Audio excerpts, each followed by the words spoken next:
Thank you. Jody, are you on a boat? You're still on mute. Oh, am I back now? You are No? muted, Lama Adam. I Oh, hear him. No, Lama Adam. I can hear Lama Adam. you Joe, can't hear me? check your. Still muted. Everyone can hear him, Still but you. can't. We can't hear you. No. See She if can't we hear can you unmute. either.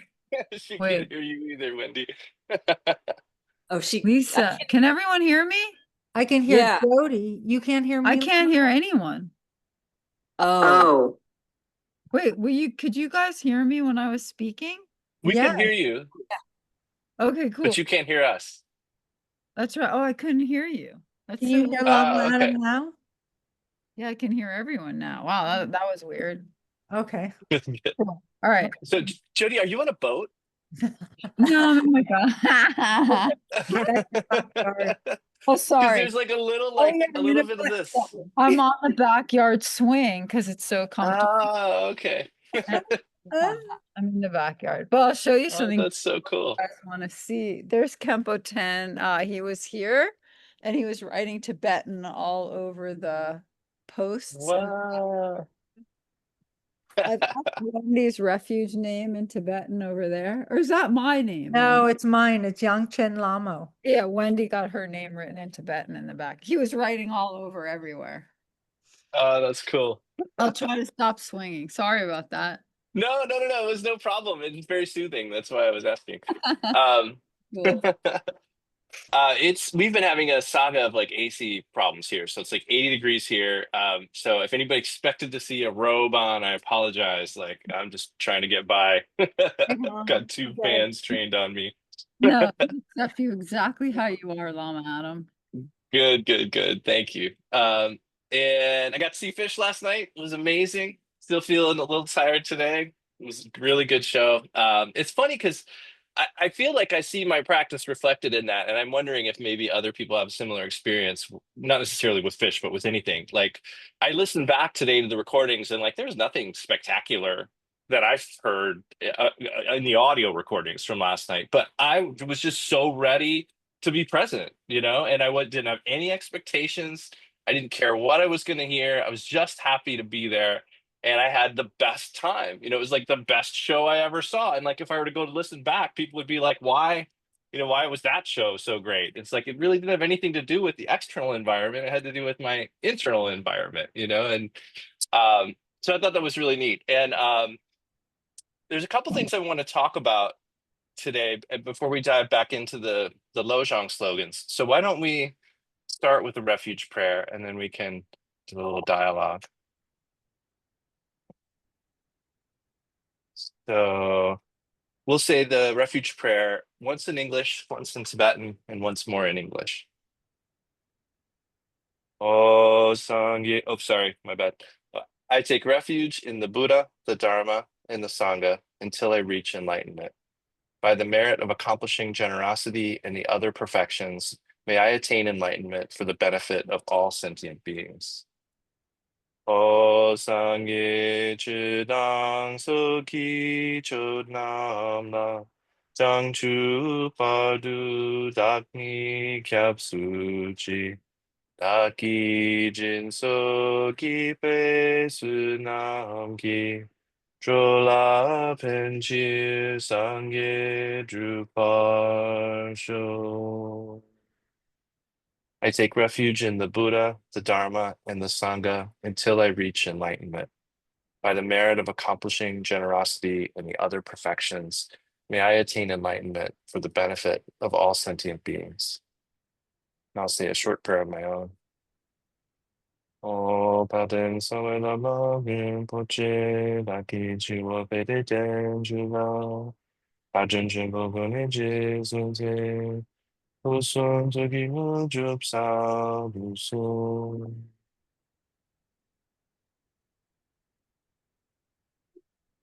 Okay.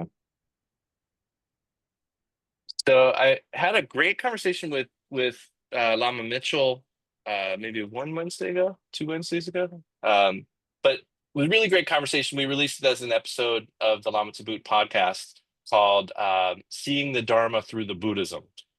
And And I'd recommend checking it out. Like, I thought it was a really interesting conversation around where's the overlap of Buddhism and Dharma and where is it maybe not overlapped.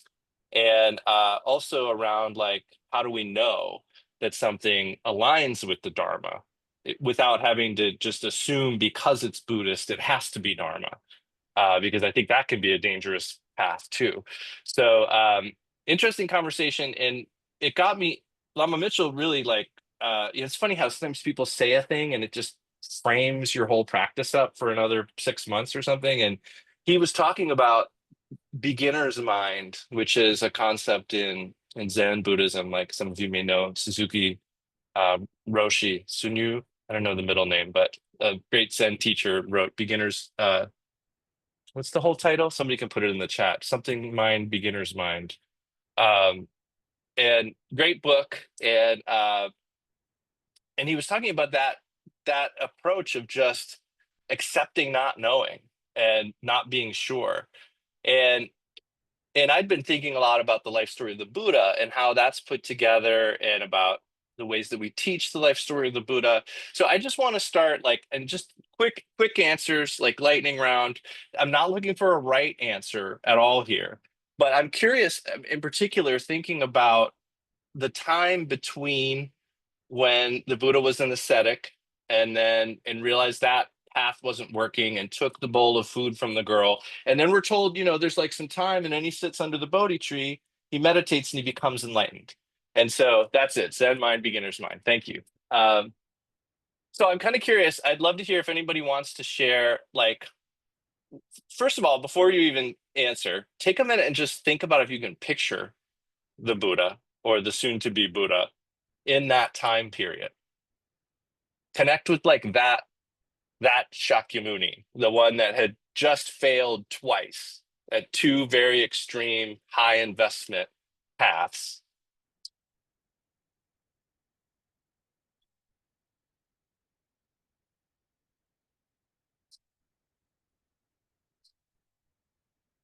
It's a time of the Buddha's life I don't think we talk a lot about, but it's obviously pivotal. And so the question is, why did he attain enlightenment that night? And I'm not particularly looking, I mean, obviously motivation has something to do with it. So like we could say, well, because he wanted to help all beings. But I'm looking for something maybe a little bit different than that. Like why that night? Like what happened? Any guesses? Again, there's no right answer. My answer is going to be a guess too. So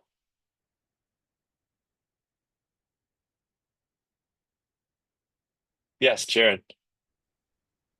What comes to mind in visualizing that is the final release, because it's like he went from this isn't it to this isn't it either, and taking the bowl and just kind of like um,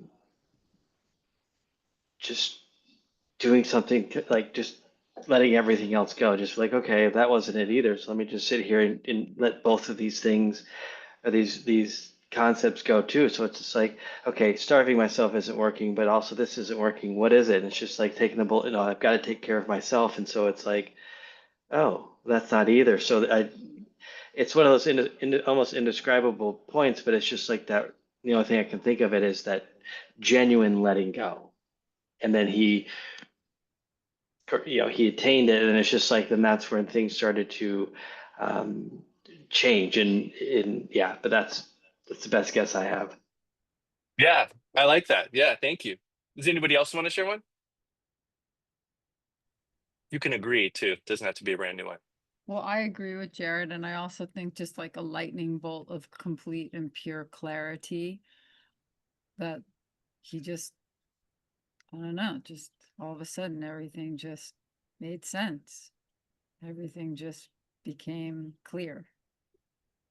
At the moment of enlightenment or before that? Like when he just became enlightened under that Bodhi tree, it just everything, I don't know, I'm just visualizing like him just everything becoming incredibly clear. Okay. Yeah. Good answer. Yeah. Light bulb moment. I don't know. The lightning bolt. Yeah, the lightning bolt. Um, one more? Anyone else?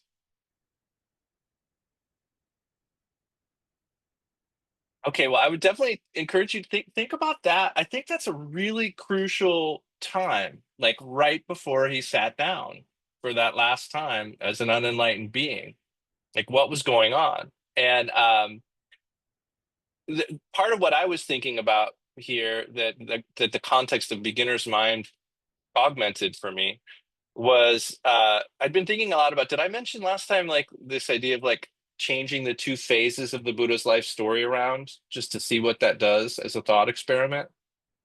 So I've been occasionally like teaching the story of this saint that I invented called Amatwag, which is Gautama backwards. And basically the idea is because I started thinking like if both of those phases, the phase of pure comfort seeking and the phase of pure renunciation, if both of those are equally wrong, does it matter what order they come in? And maybe is there something beneficial about thinking about it the other way around? So I was just playing with this idea for the last few weeks, and I'll tell you, like I think there is for me. I found some benefit thinking about it the other way because first of all, none of us here is ever going to know whether any of this is historically accurate. Like we can't know; it's not ours to know.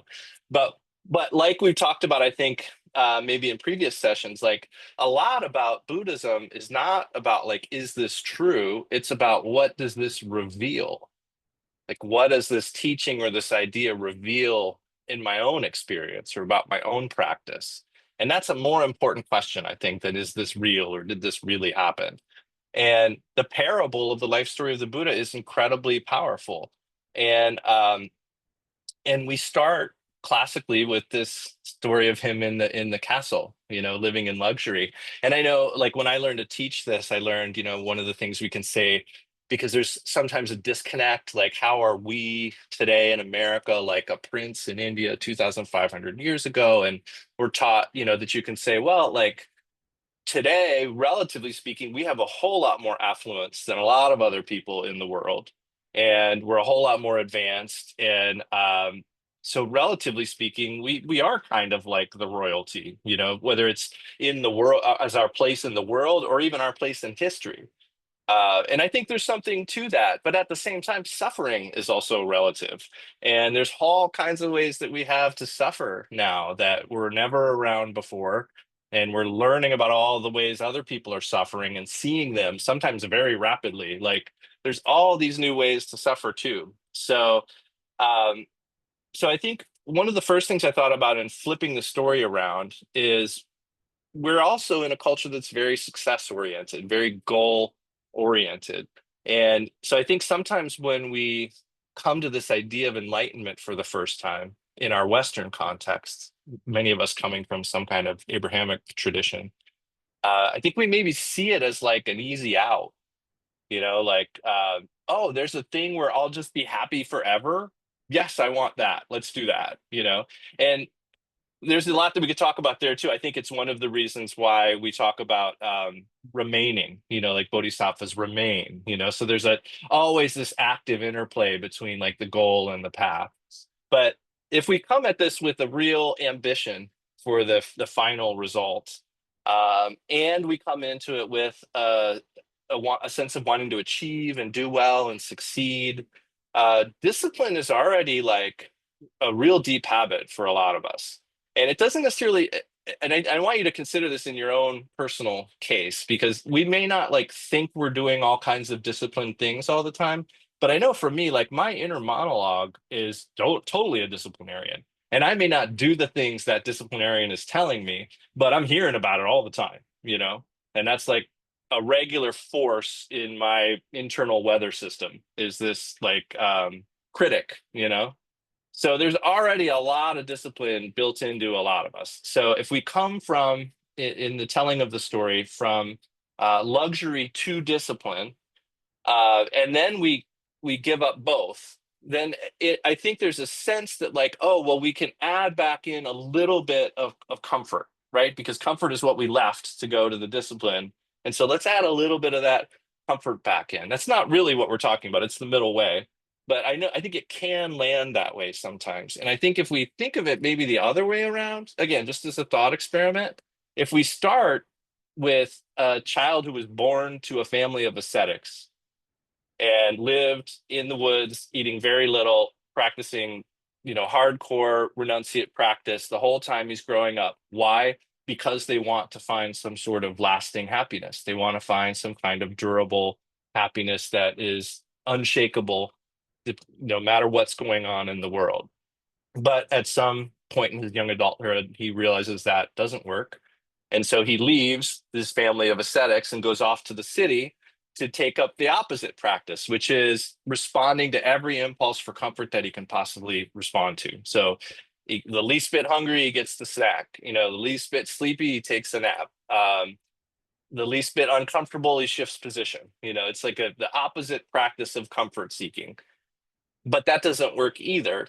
And he realizes both of these paths are equally wrong, and he's stumped.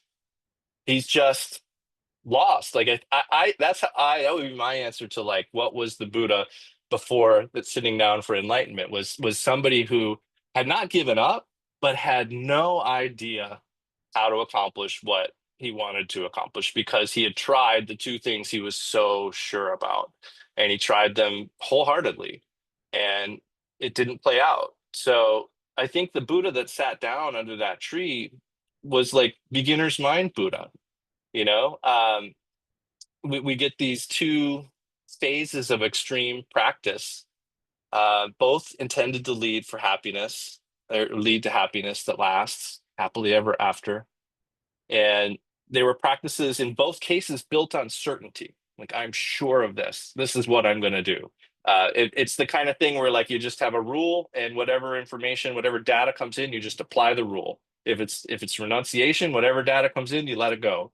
If it's comfort seeking, whatever comfort impulses come up, you grab them. So there's really not any thought involved or presence. So I think he demonstrated through the story of the Buddha in either of these two potential tellings, he demonstrated that a lot of us think we have this superpower of figuring it out. Like that's, I think in a lot of ways, a superpower we all think we have and we can do. If we could just think it through enough or come up with the narrative that seems to explain it, then we'll have it figured out and then we can be sure. So I think this leads to this most abused of all drugs, which is certainty. And I think that he kind of thought for a while there that he had that superpower, which is really an ability to tell the future. If you think about being certain about something, that's like some assumption that you know what's going to happen in the future.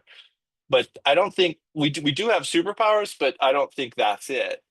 And it was only when he'd given up belief in that superpower of certainty in one of its two manifestations, the two opposite manifestations of certainty. It was only when he'd given up and turned to his own experience as his teacher. Because that's really what happened, right? He sat down and he used his two true superpowers, which were curiosity and compassion. He didn't know what the answer was going to be anymore, but he was ready to find out. And so he sat down and waited. And so he turned to his own experience as the teacher and attained enlightenment through his discovery of the middle way. So it wasn't really about knowing the right answer or outcome when you come into a situation. I think that's one of the key points here. Like knowing what to do before you get into a situation, I don't think is really the practice here. The Buddha didn't know when he sat down what was going to happen or what he needed to do. He just knew he would be present, and compassionate. So he was really training and trusting his true superpowers, which is curiosity and compassion. And another thing that cued a lot of this is I'm reading this book called Thinking Fast and Slow by Daniel Kahneman, who's a Nobel Prize-winning economist. And it's a book about decision making. And he talks a lot about confidence. And I mentioned on Instagram a couple of times, I think this is a great book for Dharma practitioners because it really gets into how we think and how we come to believe things or trust things. It's fascinating stuff. So for instance, confidence is often based on just being able to generate a narrative that supports our own prediction of what's going to happen. So if we can think that maybe this will happen and we can make a really good convincing narrative that it fits really easily with, then we're going to feel confident about it. But that doesn't make it any more predictable than it was before. It's still just as chaotic and unpredictable as ever. But it's just, we kind of substitute the being curious and compassionate for coming up with a narrative that it makes the most sense to and aligns most easily with our wishes. So we don't actually have any insight into how the future will unfold, but if we have a simple connection between a course of action and a narrative, we understand that experience as confidence, and we feel confident. But we can't tell the future, and that's for sure. And the future does not care about our narratives. And so, really, like if we feel confident in a prediction about something that is largely luck based or happenstance based, that's actually, from a scientific point of view, a sign to be very suspicious of it. So if you feel really confident because it all seems to come together in your mind, that's a thing that you really need to probably let go of. Give it a little space, be curious, be compassionate about it. Because again, certainty is kind of a dangerous drug. And I think that's what I see that as what happened. That's in my mind, what happened right before the Buddha sat down is he let go of the need to be certain about anything. But he still did the work. He still counted on his experience. He applied the two things two true resources, curiosity and compassion. And that'll come up through a lot of these slogans we have today. These fit really well with that. So if we, so to seg back into the Lojong teachings, this is from Training the Mind and Cultivating Loving Kindness by Chogyam Trungpa. And we are in point 6, and we'll finish point 6 today. This is the disciplines of mind training, which are related to Prajaparamita. And the first one here is, and this is where they start to get shorter, so I'm probably just going to read a good bit of what he says. So the first slogan here is abandon any hope of fruition. And it says, this slogan means that you should give up possibilities of becoming the greatest person in the world by means of your training. In particular, you may quite impatiently expect that because of Lojong practices, you will become a better person. You may be hoping that you will be invited to more little clubs and gatherings by your proteges and friends who are impressed with you. Working with the slogans does not mean looking for temporary revelation or trying to achieve something by doing little smart things that have managed to quell people's problems in the past. You may have become a great speaker by giving one talk, or a great psychologist who has managed to conquer other people's neuroses, or a great literary figure who has written several books, or a famous musician who has produced several albums. Such things are somewhat based on relating with reality properly, being connected with reality. But you want to subjugate the world in your own particular style, however subtle and sneaky that may be. By doing the same kind of trick, you hope to attain enlightenment. You have tuned into a professional approach and become a professional achiever. So there's the possibility that you might approach practice in the same way, thinking you can actually con the Buddha mind within yourself and sneakily attain enlightenment. That seems to be the problem referred to in this particular slogan. So my first note I made about this is, how adept are we at engaging in a process without being hung up on the goal? And like everything with all of this stuff, I think my mind first went to like enlightenment. Like this is a question about enlightenment because we're in a Buddhist talk here. But really the practice of this has to come in much more simple, boring situations, Like we need to think about very simple things that we do that have an end goal but are not enlightenment. And can we just, be with the process, let the process be our teacher without fixating upon the goal? And maybe a first step is to think about what is a particular thing you're working on, and is there a fruition you have in mind for that? If any of those things can be a practice, a way to work with this. And this is also a place where our connecting with intention can be helpful. And I was thinking we could maybe play the Kevin Bacon game with our actions and our bodhisattva aspiration. The Kevin Bacon game, 6 degrees of separation. Like it's like you try to you name a person and you do the degrees back to Kevin Bacon, like a movie they were in with Kevin Bacon. So I think we can do this with, so here's the game I made up that I'm kind of curious if anybody wants to play. The first one is you're going to state your highest aspiration in your own words. So it's fine if it's enlightenment, but like try to put it in your own words, how you would say it. And then pick something you did recently without much attention or presence at all. Just something in your life that you did kind of autopilot, not really paying attention. And then try to trace the why back to the intention. So anybody want to go? Can we try? I would do one, but it'd be more fun to start with someone else. You're seeing something that you did that didn't have to do with your inspiration, Yeah, just a regular daily life thing. Yeah. like work. So, but start with like, do you want to play? You're gonna be Who? our first contestant. You, Me? Lisa? Oh yeah, why not? Why not? I'll start Okay. it. Awesome. Thank you. Thank you. Okay. So highest aspiration. How would you say it?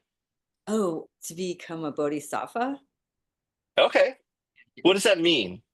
Like Oh, how does to yeah. make sure everyone is taken care of, like come back down after enlightenment and just like be the one that like make sure everyone, you know what I mean? Yeah. Yeah, like you've got the power and you've got the ability. Yeah. Like you could actually Right. do it. Yeah. Yeah, Okay. exactly. Yeah. So now what's a totally mundane thing that you did while you were distracted or not really paying attention in the Yeah, last like couple days? something that I did was good or just any random thing. Just any random thing. Visit my mom, I guess. Okay. What did you guys do, like a thing while you were together? No, Like she's got cook or dementia, so I go down there and just hang out with her. But we yeah, don't yeah. talk to the caretaker. But let's go with that though. So why do you go down to talk to her? Um, because I feel like she can sense that I'm there and it makes her happy. Oh, I okay, feel so it's to make her happy. yeah, I think she can sense it. Yeah, I think she feels like if I don't go, then she knows that I didn't go. Yeah. I So think I'm why guessing. yeah. So why do you want to make her happy?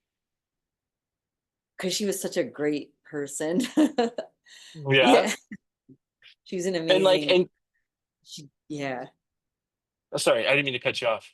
Oh yeah, no worries. And she like sacrificed herself for so many good things for us. Yeah.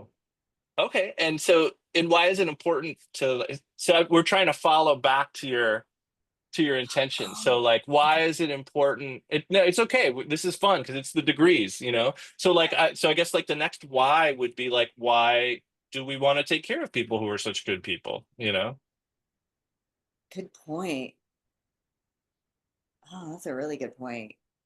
Because At some point it's don't want gonna them to end up at suffer. your aspiration. Huh? You don't want them to suffer. Yeah, Yeah, that's awesome. Yeah. Okay. And you don't want to suffer, you don't want them to suffer because because it's painful. yeah. And we And know that if people are suffering, then that also impacts us. And so you might be 1 degree now from I want to be a bodhisattva. oh wow, that was quick. Yeah. One See what I degree. mean? Oh, right. Yeah. Wow, that is quick. And you can Interesting. do that with anything.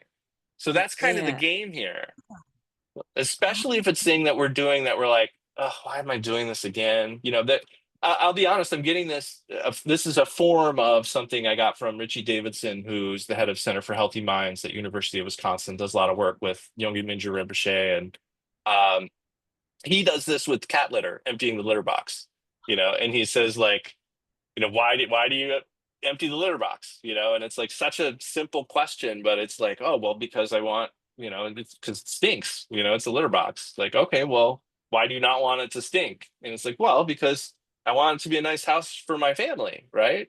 Well, why do you want it to be a nice house for your family? So you can actually trace everything you're doing back to the aspiration, to the intention. And that's really what we want to do. That's why when we talk about like everything possibly being bodhisattva action, when we have the aspiration element in mind, that's why, because if we can connect everything we're doing, even if it doesn't seem like a Buddhist thing or it doesn't seem like a Dharma thing, with the intention, then it is bodhisattva action, by virtue of that intention. So obviously it can't be selfish or violent or, but well, but no, I don't know, I'm not going to caveat that, but yeah. So, and then the other one I wanted to try was there's another version of this, which would be to state your highest intention, pick something you did recently to take care of yourself or get comfort instead of like challenge or push yourself, and then draw that back to your intention. So, and I think this is crucial too, because we all need to eat, we all need to sleep, we all need as good a health as we can have for as long as possible to traverse this path. So this is games I would encourage you to play in your life, the Kevin Bacon game of aspiration and intention, or aspiration and action, bodhicitta. Um, so our slogan here that we're dealing with is abandon any hope of fruition.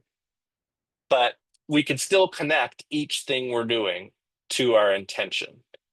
And you may not have initially done all the stuff we kind of talked about in a way that connected with your highest intentions, but you can. And that's the idea. That's the mindfulness between meditation sessions. If we think about the word sati, which is what's translated as mindfulness, which actually means to recall. Like that's what we're trying to recall. We're trying to recall why. Like, why are we doing this stuff? And we want more often than not for the why to be altruistic and bodhisattva aspiration. And also included in the slogan, of course, is can you loosen your grip on the outcome and begin to frame the act of working with it as the point? Can you make the process the point? And I don't want to, this is too far of a divergence today, but I do want to introduce it. Someone asked me this week about like what happens. I'm trying to remember how they worded the question. It was like, what happens if a being doesn't come back as a bodhisattva? They choose to stay, in whatever realm that is. And it's a tough question because I think there's a lot of confusion around that whole idea of like coming back, or remaining. It's not like a giving up of awakening, I think it's more of a tool to describe non-abiding nirvana, which is how in Great Path and the Lojong teachings we talk about full enlightenment. It's complete, but it's active. It's not like a cessation in the sense of like just stopping and doing nothing. There's still an engagement with appearances, but they're seen for what they really are. And so I think that's a thing to kind of consider, because maybe we can talk about that at more length at some point. But I do think there's some confusion around that idea of like, what does that mean for a bodhisattva not to not choose enlightenment and stay here? Because I think it raises some questions that I think a lot of times go unanswered. But that's for another time. Number 29, abandon poisonous food. And I'm going to talk to Siri real quick. Siri, lights working? She turns off my lights at 10 o'clock.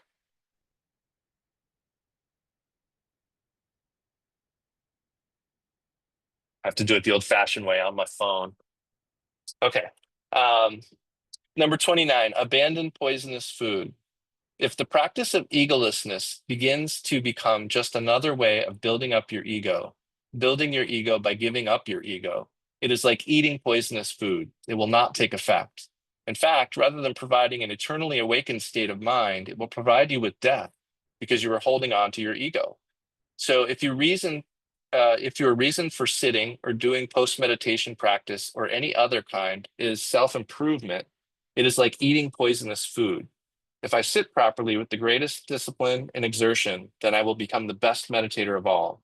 That is a poisonous attitude. This is a very powerful slogan for us.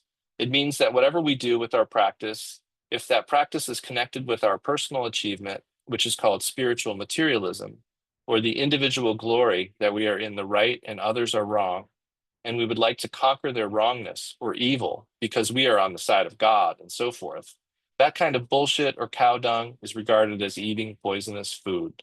Such food may be presented to us beautifully and nicely, but when we begin to eat it, it stinks. So I don't want to spend a lot of time. I think it's pretty clear, but I just want to recap what we've talked about with ego, and just to encourage you again to try to always be examining what we're really pointing at with ego. I mean, all language is pointing at meaning. And when we say ego, we're talking about something, but it's important that we know what that is, because we're also asked to rebuke it and to eradicate it. And many of us are also Vajrayana practitioners, right? Where nothing is to be abandoned. And we're all we can look at one vehicle at a time or practice in one vehicle at a time, but we're always kind of swimming between them.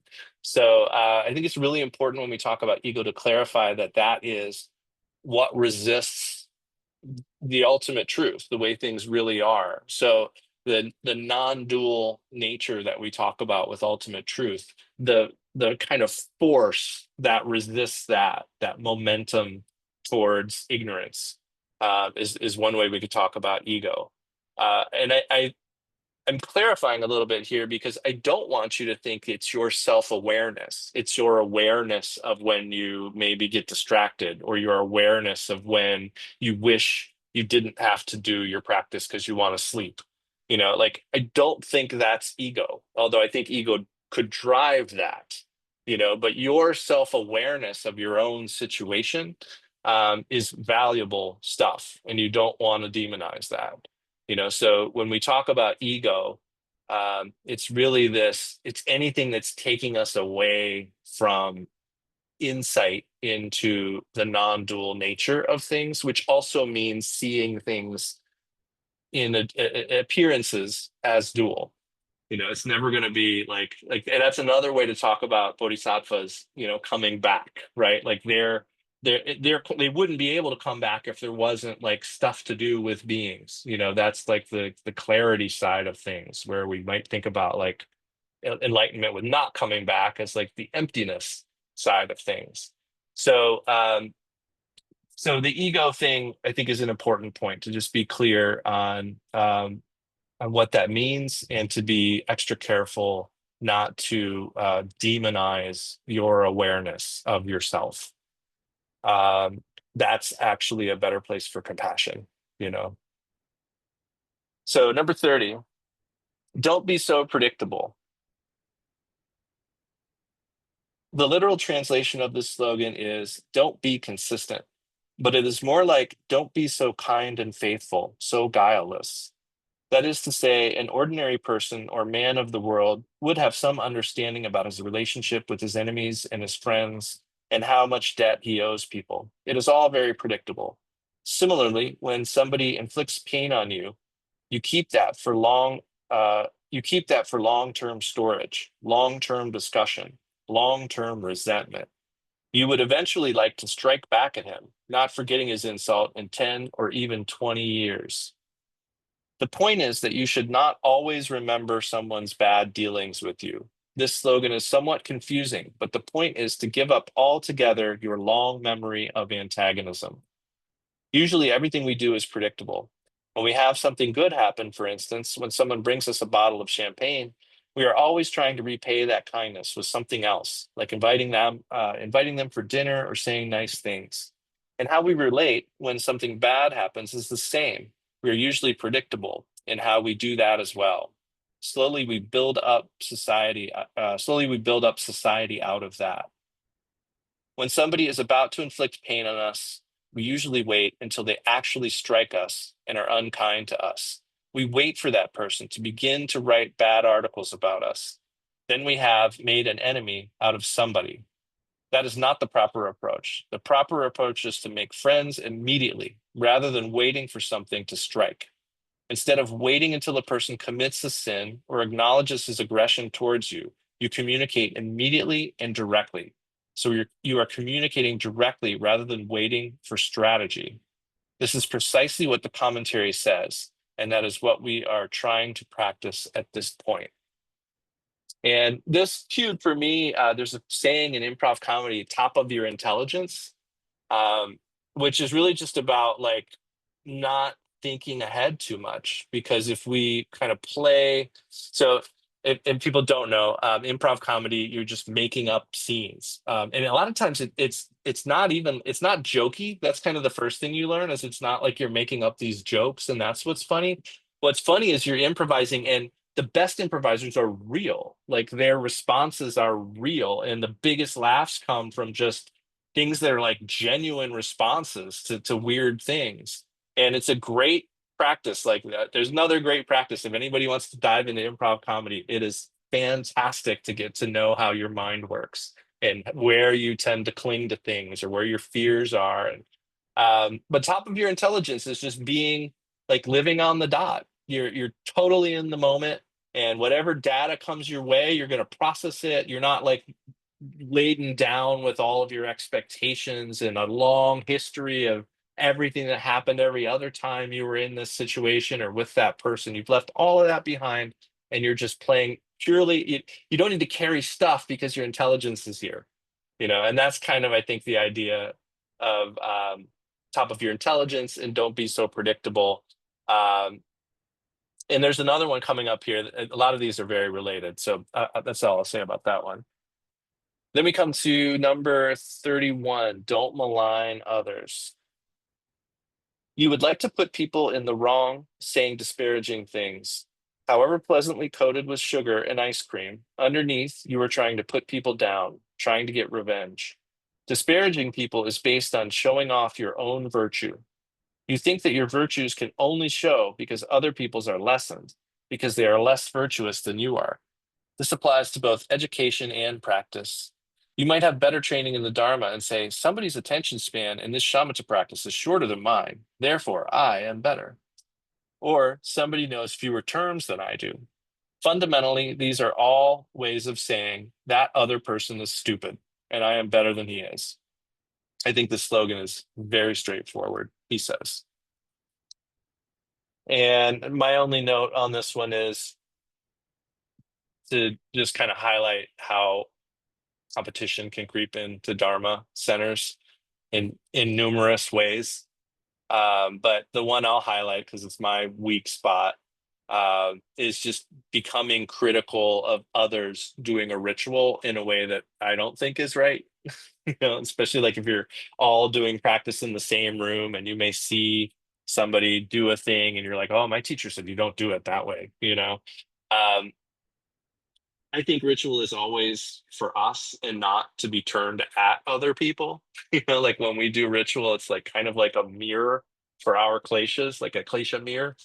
And I think that's what makes it so great. It's these things that we do or learn that seem unnatural. We may not know why we're doing the hand motion or pouring the thing, but in the process of that, we're getting a lot of opportunities to examine our kleshas and examine our habits. And so I think ritual is a great place to notice where that our tendency to malign others might come up. And then we move on to don't wait in ambush. And Trungpa says, the Tibetan version of the slogan literally says, don't ambush. That is, wait for somebody to fall down so that you can attack. You are waiting for that person to fall into the trap or problem you want or expect. You want them to have that misfortune, and you hope that misfortune will take place in a way which will allow you to attack. If you are having a disagreement with somebody, you don't usually attack him or her right away because you don't want to be in a powerless position. Instead, you wait for him to fall apart, and then you attack him. Sometimes you pretend to be his advisor, and you attack him in that disguise, pointing out to him how wretched he is. You say, I have been waiting to tell you this. Now that you are falling apart completely, I'm going to take this opportunity to tell you that you are not so good. I am in much better shape than you are. That is the sort of opportunism, a bandit's approach. That bandit's approach is the meaning of waiting in ambush, which happens quite frequently. And I wanted to bring in here this idea. There's a great book called Leadership When Lost, and I did a really cool seminar, I think during COVID, with someone from COSI, which is our science museum in Columbus, Ohio. And she was a scientist, and she reached out. She wanted to do a collaborative thing. So we did a program called Leadership When Lost. Or no, that's the name of the program. What is the book called? I forget the name of the book. I'll have to look for it again. But anyway, the book introduces this idea about what they call collusion. And this really clicked for me when I read this. So it's kind of like we end up playing games with people where we have an opinion about them, and then we kind of just wait for them to do the thing that confirms that opinion. We think they're the kind of person who does this, because maybe they did it once before, maybe they do it sometimes, but we're now really tuned in to when they're going to do that again, because then we can really pounce on them because we knew they were going to do that, And they call that collusion in this book. And I really like that idea because it actually implies both ways, because especially if you've got long-term relationships, like that can become a two-way thing where you're both kind of in this dance of waiting to ambush each other about all the stuff that they do or that they're going to do. And so I think this ambush thing relates a lot to that. We're kind of we think somebody's awful for some reason, and then we wait for them to live up to that negative expectation. And then when they do, it's like confirmation bias, and we think we're so smart. And it's like a game, it's like an unfortunate, tragic kind of game. So number 33, don't bring things to a painful point. Don't blame your sense of dissatisfaction, pain, or misery on somebody else, and do not try to lay your power trips on others. Whatever power you have, domestic power, literary power, or political power, don't impose it on somebody else. This slogan also means not to humiliate people. An important point of the Bodhisattva idea altogether is to encourage people on their path. However, you could relate with people in such a way that you can progress much faster on the path than they do. There are ways of slowing down other people's journeys so that you can stay ahead of them. But in this slogan, instead of doing that, you develop the other way around. You come along behind the others. And this made me think of the idea of the shepherd's approach. We kind of help everybody else go first through the gate, and then we follow in. And I think the last one we'll do, is this, maybe this won't be the last one. Don't transfer the ox's load to the cow. I really like this one, and I'm going to read a little bit from Chogyam Rinpoche's book on this too, because I like his description a little better, actually. So Trungpa says, it is very easy to say, it's not my fault. It's all your fault. It's always your fault. It is very easy to say that, but it is questionable. One has to think about one's problems personally, honestly, and genuinely. If there were no you to initiate situations, there would not be any problems at all. But since you exist, therefore, there are also problems. We do not want to transfer that load. The ox is capable of carrying burdens. The cow is less capable of carrying burdens. So the point of the slogan is that you do not transfer your heavy load to someone who is weaker than you. Transferring the oxen's load to the cow means not wanting to deal with anything on your own. You don't want to take on responsibilities, you just pass them on, so your secretary or your friends or somebody you care about. In English, we call this passing the buck. Doing that is a bad idea, since we are supposed to be cutting down chaos and creating less traffic in the samsaric world altogether.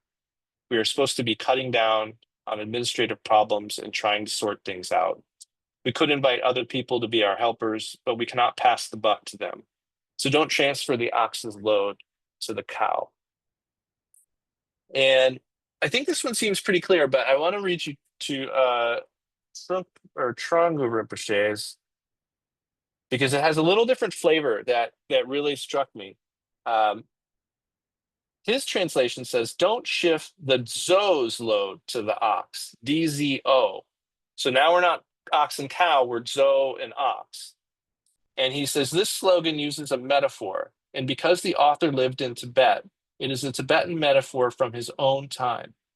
A zo is a cross between a yak and a cow. In comparison to the oxen, zo are considered much more valuable, and therefore they are highly prized and cherished. Whereas those are thought of as precious, oxen are not so highly valued. When we have something to haul, especially if it is heavy, we think that if we load it onto the zo, it will wear the zo out. Instead, because we value the zo more than the ox, we put the zo's load on the ox's back. If the ox suffers, we think it doesn't really matter, oxen are cheap.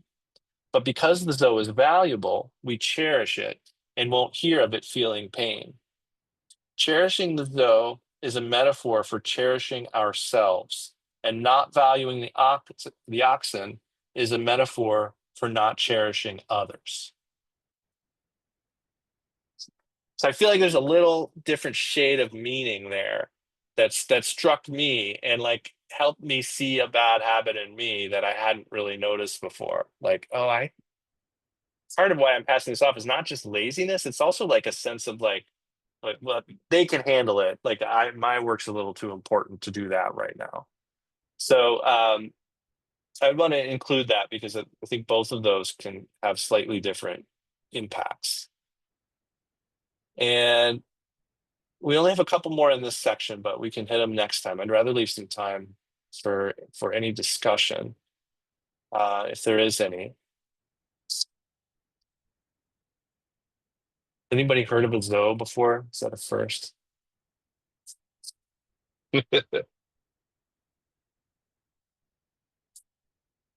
Anybody want to play the Kevin Bacon game? Any new contestants? I just had a question about, I might have missed it, but why Kevin Bacon? Yeah, I don't know who invented this game, but if you Google it, you'll see it all over. Like it's kind of I think it's just because Kevin Bacon's been in so many movies. Like the actual game is like naming actors and trying to find the way back to Kevin Bacon, So it may not be like let's see, Tom Cruise. So is Tom Cruise in any movies with Kevin Bacon? I don't think so. I don't know. But he might have been in a movie, but so it's like, okay, well, he was in a movie with Nicole Kidman. Was Nicole Kidman in any movies with Kevin Bacon? And then we go, what movie was Nicole Kidman was in a movie with so-and-so, and so-and-so was in a movie with Kevin Bacon. So we're kind of 6 degrees of separation, or 6 degrees of Kevin Bacon. And maybe that's why, because it kind of rhymes. 6 degrees of separation, 6 degrees of Kevin Bacon. But I could. Googled it how it started. The 6 Oh, Degrees okay. Kevin Bacon game started as a playful idea among 3 college students at Albright College. So it was a game that they were watching Footloose and The Era up there, both starring Kevin Bacon, and noticed how often he appeared in movies. This led them to the idea that Kevin Bacon was connected to everyone in Hollywood. Mm-hmm. That's how it was. And that's appropriate for our intention game, right? Because everything you do is related to your bodhisattva aspiration, but it's the recalling of that's what makes it the kind of karma we're actually trying to generate in this relative situation. Ultimately, obviously, we're trying to transcend karma, but as long as we're playing this karma game and trying to advance for the purpose of awakening, we need to remember. We just need to recall again and again that intention. And if we can consciously remember it while we're doing a thing, that's the best. What if it's something not good? Can you want to give an example? Ooh. So these ice raids have really gotten me really, really, really, really, really angry. And like, I just lose it. Yeah. I don't know. It's Yeah, kind of, I don't know. I just I completely, understand. sorry. No, it's okay. Totally warranted. I understand. My heart's with you. And I know it's not a good, I know it's not a good thing to get angry, but it really makes me angry. It's not, Yeah. it's a natural response though. I mean, I think that's the first thing that I would want you to know is like it's a totally natural response in the face of this kind of stuff. And I've heard multiple teachers say that as well, that like we, particularly with anger, like we have so much experience with that and it coming up in response to things that seem like injustices. Um, Yeah. and the fact that you're thinking about it and trying to find like the next step, that is the Yeah. bodhisattva part of it, right? Because like, Yeah. and that's connects back to what I was saying earlier about like don't mute your self-awareness, like it's not the fact that you care that is bad, like that's neither good nor bad, but the fact that you're thinking about it and channeling it towards practice, that's it, like that you're doing it. Okay. Thanks. Yeah. Thank you for sharing that too. And yeah, and I'm pissed too. And like I realized this week because I've been trying to think of where I can be of service with my nonprofit. And so I decided this week our initiative that we're going to do, because I've been planning this moral injury prevention program to help social service workers find resilience and to keep going and keep helping people without burning out. And so we're doing an initiative right now to help 12 people one-on-one over 3 months who are working with immigrants, Oh, immigrant and good. refugee Nice. services. I mean, it's something I can do, because Yeah. yeah, but I want to do something, right? Yeah, right. Yeah, thank you. That's really Yeah. nice. But that's a great question. I mean, and I appreciate your being honest about it and being yourself, because it's, yeah, like that is, and that's really like that's why moral injury as a thing matters, right? Because the heart of that is our care, like our wish for beings not to suffer, and to want to be able to do something. Like that is the heart even of our negative emotions. And the emergence of a negative emotion is largely habitual. That's not, in many cases it has nothing to do with agency. It just has to do with repetition, lifetime after lifetime after lifetime. So, Right. and that's where like the work of this life becomes like, okay, I can see this now, so what am I going to do about it? And so I think you're doing great, like, Oh, and thanks. I just would ask you, like, just be, patient with that feeling. And another great thing, like Pema Chodron's How to Meditate, she's got some really good practices in there for working with emotions. And she talks a lot about just the practice of using strong emotion as an object of meditation. And Wow, I'll so look that like, up. yeah, I mean, it's really great stuff. Like, it's kind of like, long story short, it's like however that anger feels, can we just like find it in the body? Like, where am I feeling it? And then just use that as your anchor for shamatha. Right. So you kind of, And she, instead of your breath, yeah, go ahead. I think she said, because I've been listening to her like nonstop, it helps. I think she said something like, uh, feel that feeling, but take away the storyline. And that kind of helped. Yeah. Yes. Yeah, that Yeah, was good. that's Yeah. it. Yeah. Because we can see in that moment there's an imbalance towards the thinking, there's an imbalance towards the doing, and it becomes like, if we kind of roll back tape to when we were talking earlier about certainty, and trying to predict the future. Like, we're getting into some of that with when we start to try to play out these situations in our mind and why people are doing, maybe even thinking about like what is their karma to do this kind of thing, and it's really getting into this space that's not helping, and so what we can do, especially if like our thoughts are not feeling beneficial, like if it doesn't feel like love and compassion are coming up, rather than trying to Right. force the love and compassion, you just sit with the experience, and try and practice letting go of any narrative to the situation. And then, and that's a process of really again and again experiencing the anger, because you're gonna, for a while, maybe just have an experience of, "Oh, I feel this heat at the back of my neck," but then you're gonna remember like, "Oh, this is anger," but then you just let go again. And I'd be pretty soon I'm gonna have a Substack. I've been doing some writing, and so I'm gonna be doing essays on there, and I named it Gently Returning, because I Oh, feel I like love that is the fundamental practice no matter what. Like it's not just coming back, it's coming back gently, and so even if we're coming back from anger, it's not a like, oh, I'm angry again, what's wrong with me? It's like, of course I'm angry again, like this has happened for so many lifetimes, but I have this opportunity now to practice. I'm just going to gently come back to this experience. That gently come back. Yeah. Thank you, Lisa. Thank you. Anyone else? We got time for one more.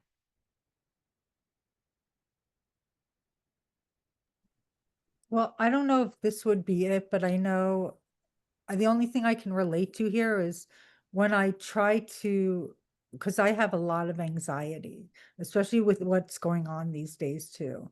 So I try and find a place where I could just not have that feeling of anxiety. It's mainly how do I get there without having a lot of anxiety. So how does the game work with like that sort of feeling for yourself? How would that work? It's for the Kevin Bacon thing?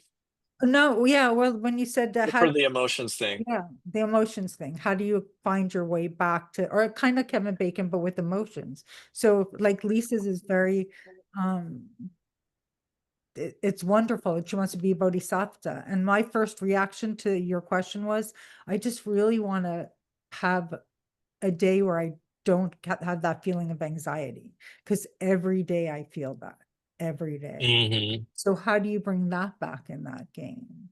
Anxiety. Yeah. Well, I think the first thing that comes to mind for me is that there are a lot of physical sensations that come together that we've over time named things like anxiety or excitement. And I need to really check into this to see if it's true. But one thing that's always in my mind is I heard somebody at some point teach that um, physiologically, excitement and anxiety are like virtually the same.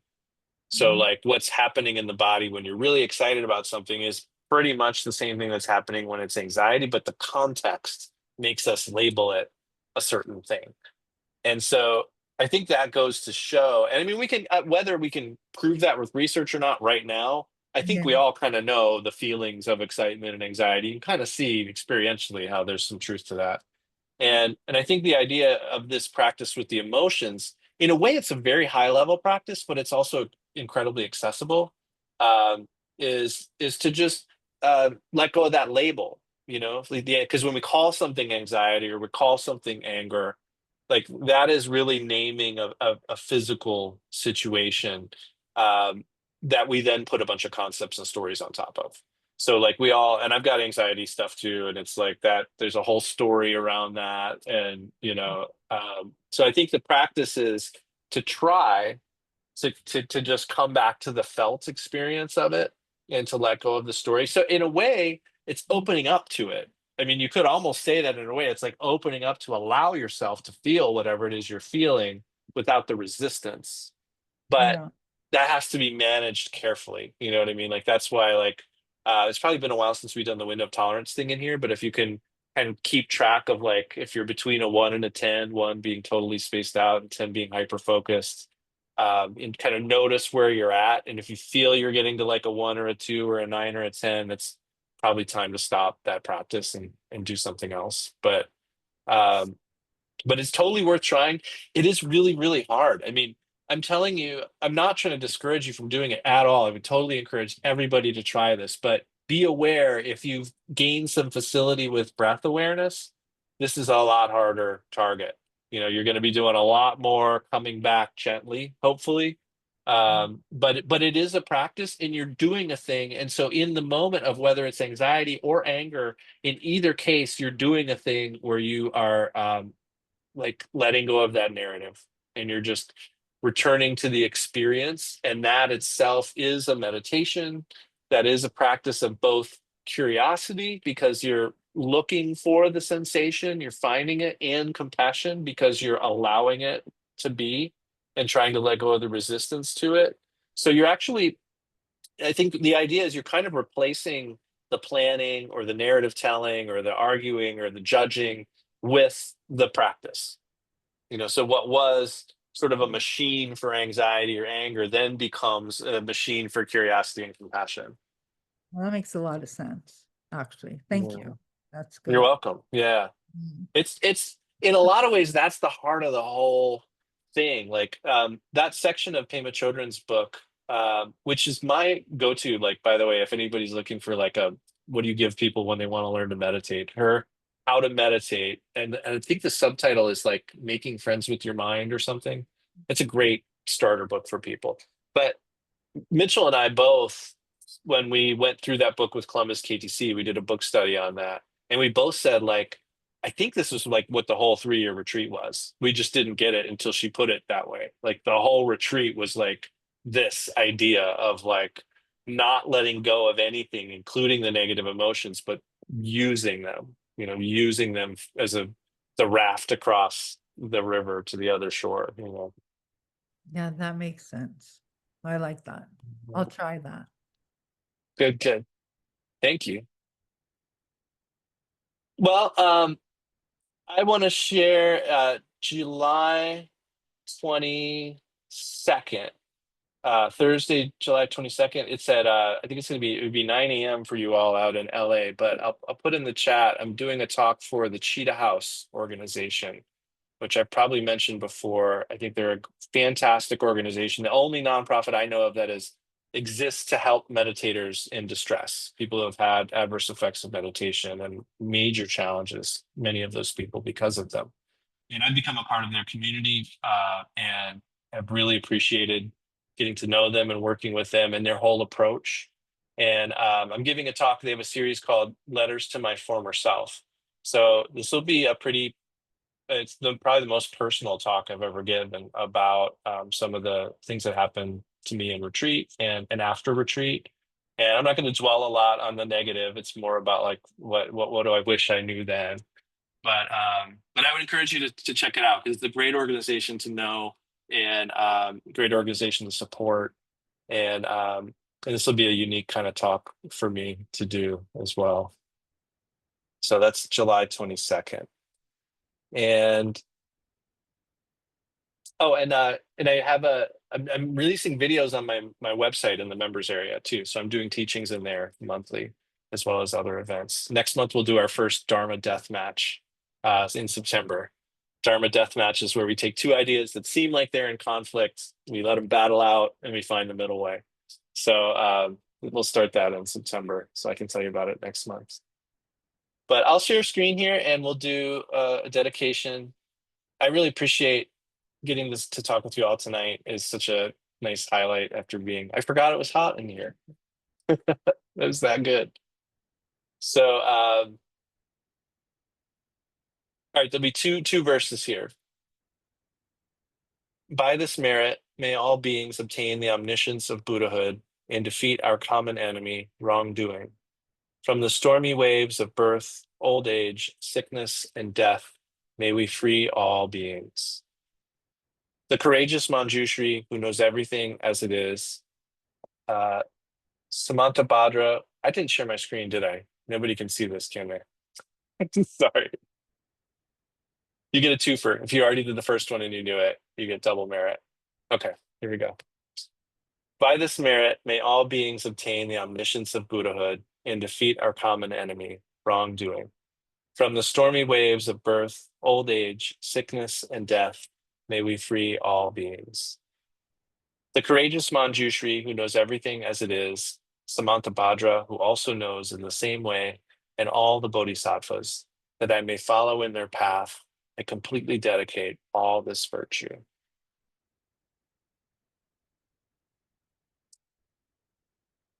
Okay.